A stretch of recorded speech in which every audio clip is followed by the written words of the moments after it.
Hey guys, for this video we're going to do a little cordless tire inflator showdown. On the left I have the ETENWOLF. ETENWOLF. We're going with Eaton because this wolf is Eaton. The ETENWOLF inflator. They were nice enough to send me this for free so I can make this video showing it to you. And on the right we have the Milwaukee M12 cordless inflator. This guy is model 2475-20. So in 1 second, we're going to do a head-to-head matchup on one of my big truck tires. Got 37-inch tires, and that's really going to put these things to the test. If they can handle that, they can handle anything. And I want to see which one's faster. In the previous video, we did a head-to-head with the Milwaukee M12 and the DeWalt 20-volt, and the Milwaukee won. This M12 was faster than the DeWalt. So if the ETENWOLF can beat the Milwaukee, then we know it is also faster than the DeWalt. First, I want to go over some of the features of the ETENWOLF before we get into this little showdown. And I have to say, it gives a really good first impression. It just looks like a nice, refined product. It comes with the zip-up bag to hold it with the handles, a little tool bag. Not something you get with a lot of other inflators. Speaking of things that you don't normally get, we even get a calibration certificate, which maybe you've gotten with torque wrenches or something like that, but not typical with an inflator. So we're all starting out good. Now again, it is cordless and it has a big battery in it, 19,200 milliamp hour battery. That's about the size of a small portable power station if you're aware of those items. About twice the size of the smaller cordless inflators, maybe 2.5 times depending on which one you're looking at. So we got a nice big battery that should do a lot for us. We got the start stop button here, which also turns it on. Big O screen on this guy, and we just rotate the dial. Well, let's go to a mode here. Let's go to, we have our presets. We're going to go to car. Car is 34 PSI, and then from there we can adjust it to anything we want, turning the dial. And you can see it does 1/10 of a PSI. Now, if you don't want to do PSI and you want to do some other unit of measurement, just hit that guy there, and we can go there. But we're keeping it at PSI because that's what we know and love. Down at the bottom, we have our battery level indicator. And then to the left, we have a light, which comes on right here. If I turn off a couple of the other lights in the room, it is actually a fairly bright light. That is the lower setting. If I hit it one more time, now that's the super bright setting, and that's perfect if you're in the dark or something, have to inflate your tire. It's got a decent length hose on it, which we're going to take a look at in a second. You'll be able to aim this at your tire so you can actually see what you are doing. Now, if we hit it again, we get a little strobe light, good for emergencies or something. Again, you're on the side of the road. You don't want someone running you over, so you want to be able them to see you there. And then also we have an SOS mode if you ever need that. So it's nice to have the light on the side of this guy as well.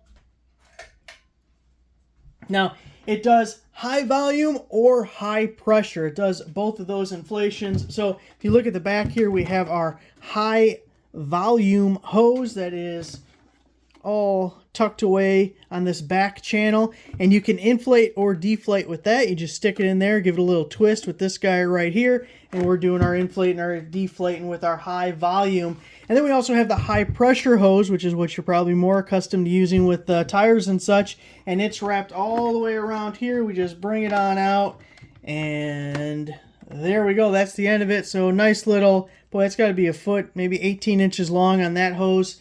And then we get another option. See, the default is the screw-on type, which is what I prefer and what I'll be using. But we also have the lever action kind with the little pressure release on the side. And notice, all metal here, no plastic. So it's another little nice thing to see. It does come with the charger. This is a power delivery 45-watt charger. Plug into the wall, USB-C port, and it comes with a double-ended USB-C cable right there. Also, just threw this thing on a scale real quick. It is about 6.5 pounds. If we turn it around to the backside, you can see we have a couple of little adapters, your ball needle and your inflators and everything. And then we have our little flap for recharging here at the bottom. The USB-C is in or out, so you can charge this device or be charging another device. And you have your old school USB-A that is just an out, so you can use it as a power bank, keep your cell phone or something charged. Really nice if you have this thing in your trunk and you have an emergency or whatever, need to charge your phone. It's got a nice big battery on here. You'll be able to charge your phone. You'll still have battery life left over to charge up whatever you have for a vehicle. So, those are all the basics. Let's go see what this can do compared to the Milwaukee M12. We'll do a little speed test, time them on, again, the big old truck tires. Let's get outside and see what happens. Now we're out here getting all set up for a test. We're going to start with that Milwaukee. You see the tires we're going to be inflating are 37 by 12.5 on a 17-inch rim. So pretty good sized tire, probably larger than most everything else people are going to be inflating. So it'll be a good test to see how fast and how much battery this takes up. Now I am using the ETENWOLF lever style adapter on the end of it because that little push button also works as a deflator, so it was nice and easy. This was at 38 psi. I've powered it down, or aired it down, I guess would be a better term, to 20 psi. We have the Milwaukee here with a fully charged 4 amp hour battery. Go ahead and power it on. We see we're at 20.5. I'm even spotting at half a psi. And fully charged. We're going to set it back to 38. That's where we started. Our friend stopped by for our daily visit.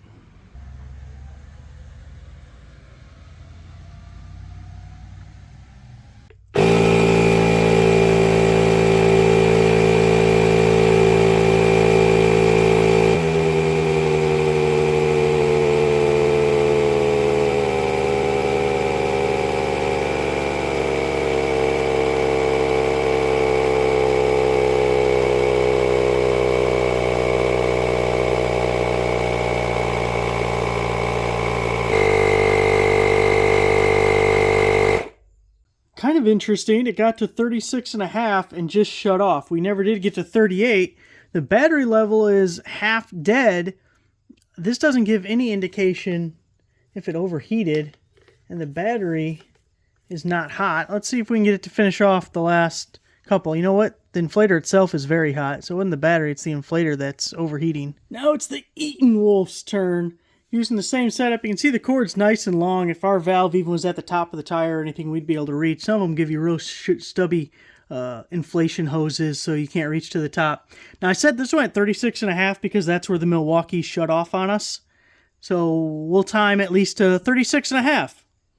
We had a little bit of a false start, so when I hit the start button, the inflation number is going to jump up several psi.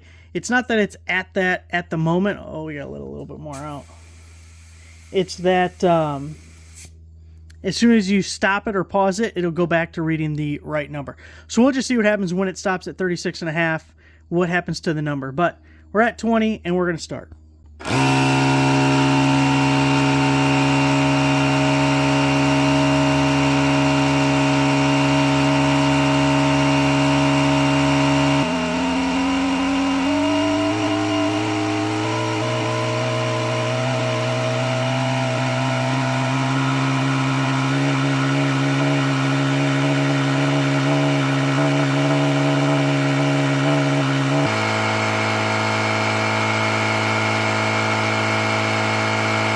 Well, we got up to 36.5. It did taper off a little bit as it sat here for a minute.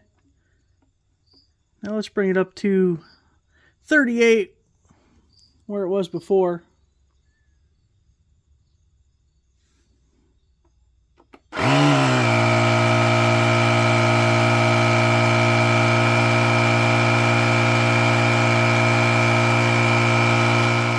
That little test was very interesting. I reviewed the footage and have a couple of things to point out. One, the ETENWOLF won.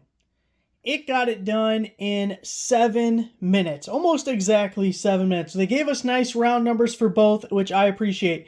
7 minutes on the ETENWOLF, 1 battery bar down, so close to 75% charge left with 1 big old tire being inflated. Now, the Milwaukee took 8 minutes.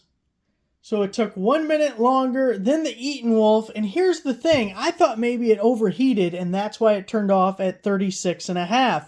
But it did not. For a split second at the end of the video, it goes from 36.5 up to 38. It shuts off and then goes back to 36.5. So I think the inflator thought it had reached 38. Now, why did it go from 36.5 up to 38? Because that's a whole 1.5 psi different. I don't know. But it took a minute longer, took half of the 4 amp hour battery, Here, a minute quicker, and we only took 1 bar out of 4 out of the battery. Now also, with the ETENWOLF, obviously you're getting an LED light that you don't have on the Milwaukee. You're getting the high volume hose for other inflatables. You get the built-in battery, which obviously that is separate for the Milwaukee. You gotta get the battery separate. And we have the power bank function down here. All coming in a handy dandy tool bag, so we can take our ETENWOLF on the go. So as far as I'm concerned, it held its own. It worked. It was faster. It has more features. This is one I will personally be keeping for myself, keeping it in the back of the truck. May get me out of a jam at some point. So there it is. Thanks for watching.